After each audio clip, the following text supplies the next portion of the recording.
As you can see behind me, hundreds of people are here at the Red Barn restaurant to buy food, with the money going to support the families who were affected by that tragic accident on May 20th on Coney Road.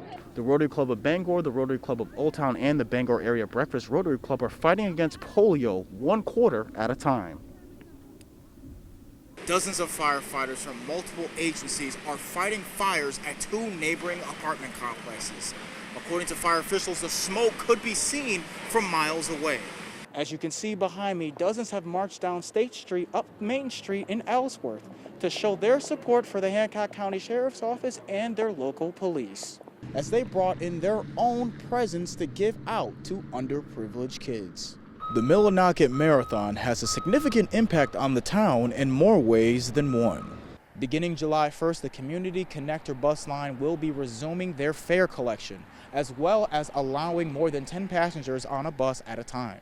And during the festival, people came down to try out the different food vendors who are offering poutine, Thai food, pretzels, and even barbecue.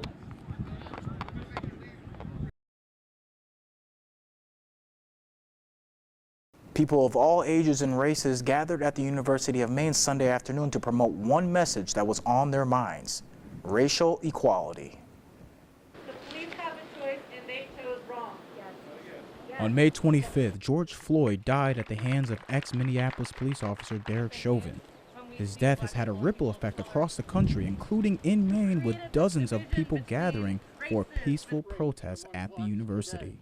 My roommate came with me, she stands with me, her boyfriend came with me, they stand with me, they support what I support, they are here for me, they understand what I'm saying, and it matters to them, and it matters to the people that came out today. Another protester said she just wants minorities to be treated equally and fairly. Accept me for who I am, because I'm not going to be able to change who I am. There's no way that I can, take this off and, become white. So I just, I want to stand for me, and stand for everybody else who doesn't have the confidence or the power to stand for themselves. Roberts also said there are steps people can take past protesting to make a difference. You have to put the effort in, you have to put the work in, and call your representatives. You have to do what you can with your physical person. In Orono, I'm Devin J. Martin for ABC 7 and Fox 22. Protesters of all ages and races all came together to make sure their voices were heard, that Black Lives Matter. Change was demanded by many peaceful protesters in the first protest in Augusta since the May 25th killing of George Floyd. Floyd was a black man who died as Minneapolis police officers knelt on his back and neck for nearly 9 minutes.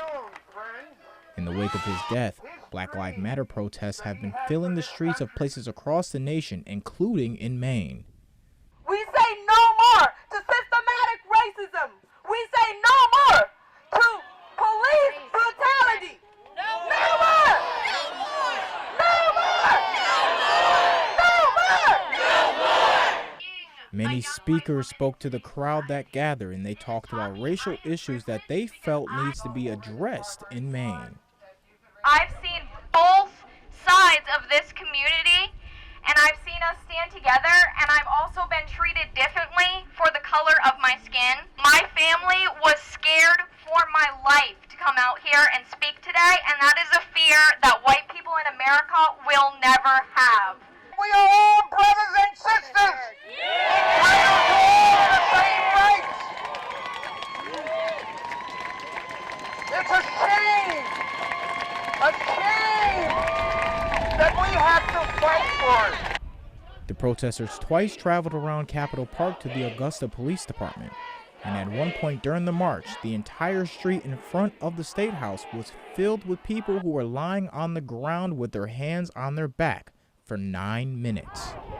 The protest was peaceful and had little visible police presence. In Augusta, I'm Devin J. Martin reporting for ABC 7 and Fox 22. It might take some getting used to, but starting Thursday, you can no longer hold your phone while you're driving. Officials say the law's purpose is to eliminate distracted driving to help keep the roads safe. Holding the phone and texting, using the phone in any manner when you're holding it is distracting. And when it was just the texting, it made our jobs difficult because we couldn't necessarily see exactly what they were doing on the phone. Now we're going to be able to see that the phone was in their hand, which is a direct violation of the law, and we'll be able to take enforcement action. And early Wednesday, Sergeant Weaver, along with the bill's sponsor, Senator Bill Diamond, took to the streets a day early to get the message out and help citizens get ready for this big change.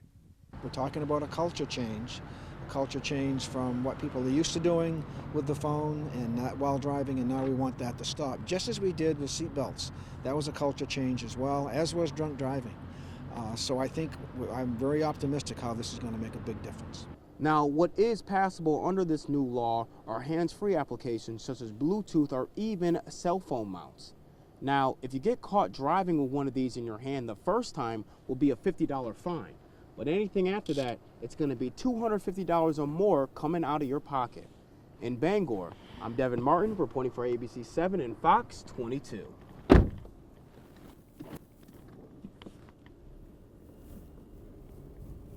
Some people may love the snow, others not so much, but everyone is affected by it.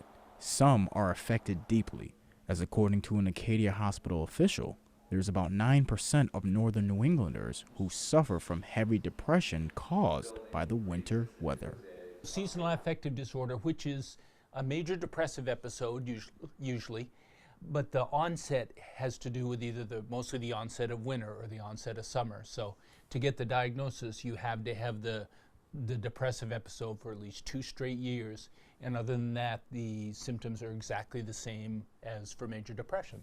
He said women are 4 times as likely as men to suffer from seasonal depression. If someone is concerned their friend or family member may be suffering from seasonal affective disorder, Prescott says to look out for these signs. You feel like you don't have any motivation or energy. Maybe your concentration isn't good, nothing sounds good. And some people in extreme cases start to have thoughts of suicide or ending their life. There are multiple ways to deal with the seasonal depression, but he said one of the more effective ways is counseling. Counseling can help with that, to try to look at different activities you can do that are going to improve your mood. It may not sound good, but the question I ask is, do you think it'll make you feel better? So, and sometimes you need a counselor to help you push through that. He said to reach out to your primary care physician to learn more about how to manage seasonal depression. In Bangor, I'm Devin J. Martin for ABC 7 and Fox 22.